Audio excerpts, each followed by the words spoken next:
One-dimensional players aren't in the league. One-dimensional players ain't in the league. What made Michael Jordan is he could put up 30 and he could shut your butt down. He could play offense, he could play defense. He could play 40 minutes, 48 minutes. If you're not where you want to be financially, if you're not where you want to be emotionally, if you're not where you want to be physically, relationally, socially, 10 times out of 10, it is because you have settled in a place called convenience. And most of you in this room, your problem is you're one-dimensional and you're trying to hang your hat on that. So what? I'm the #1 motivational speaker in the world. Am I the #1 father in the world? My kids don't care nothing about YouTube. My wife don't care nothing about YouTube. So what? You're the #1 motivational speaker. Are you the #1 husband? When you come home, cut all that foolishness off and give me me. And y'all conferences, do me a favor. You and CJ talk, and when you get in the garage, you close the garage, and when you come in the house, you take E.T. the hip hop preacher off. I want Eric. I married Eric. I didn't marry E.T. the hip hop preacher. If you continue to believe that your best work is behind you, then you will never achieve what is ahead of you. So real quick, what you got to let go of? Write it down right now. Let's not play. There's an anointing in this place.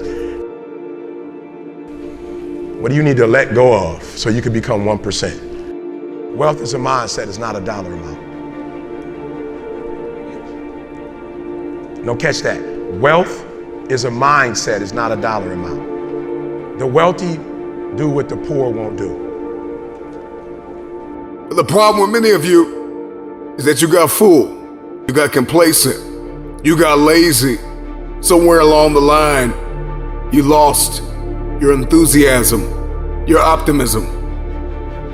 You lost your hunger. So we're gonna talk about the wealthy in a minute. I want you to write it all down. I told you I wake up at 3 o'clock in the morning. I am willing to do what others are not willing to do so I can live like others would never live. Somebody say you get up at 3 o'clock in the morning. Why wouldn't I? Why wouldn't I get up at 3 o'clock? Our ancestors was getting up at 3 or 4, picking cotton. Oh, you thought they was getting up at 9. You thought they was like, picking cotton today? Oh, we're gonna start at 9, and we're gonna start at 9 a.m. It's gonna just let the sun come up, and then once the sun comes up, you're gonna, you're sick? Oh, you get a sick day. If you want your future, then you are going to have to get acquainted with pain, with discomfort, with inconvenience. Because hunger is the only thing that's going to give you the power to persevere through that pain. Here's what's crazy.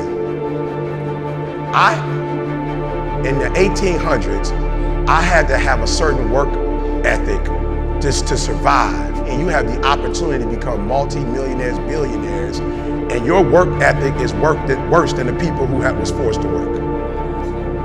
People tell me, I'm a boss. You're not a boss. You can't even make yourself get up. You got a t-shirt, I'm a boss, but you getting up at 8:30, 9 o'clock. Bosses are up watching the 3 o'clock news. Some of you didn't even know the news came on at 3 o'clock. Because you watched the 6 o'clock news. You thought that's what the first one. The first news is at 3 a.m. That's the one Warren Buffett on.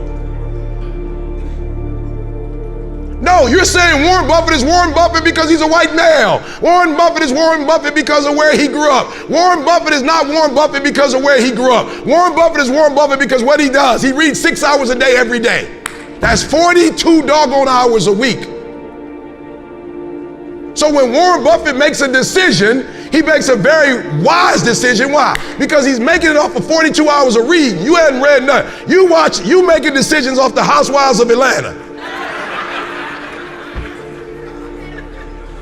Warren Buffett is binging on, I was in the room with Warren Buffett. He said he was reading the financial report of GM in 1956. Why? Because that was their best year. He's binging on GM's financial records from 1956 and you binging on Power. But now you saying, hey, racist. They ain't racist when you watching Power though. I don't care if you got to listen to me 1,000 times. I need you to get crystal clear about your future. Because the only reason why you are here, the only reason why you're alive is because you have work to do.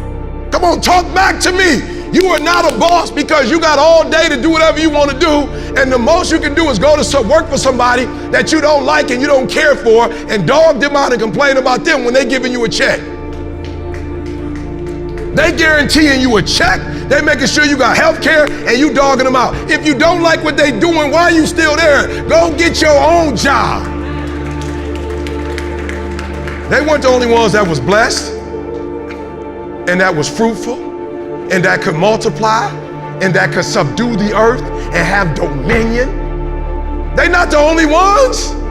You can do it too, but your problem is you're not a 1%er because you don't live like a 1%er. If you want generational cycles broken in your family, if you want to be the first to achieve, the first to get it done, the first to see it, the first to do it, you must stay hungry.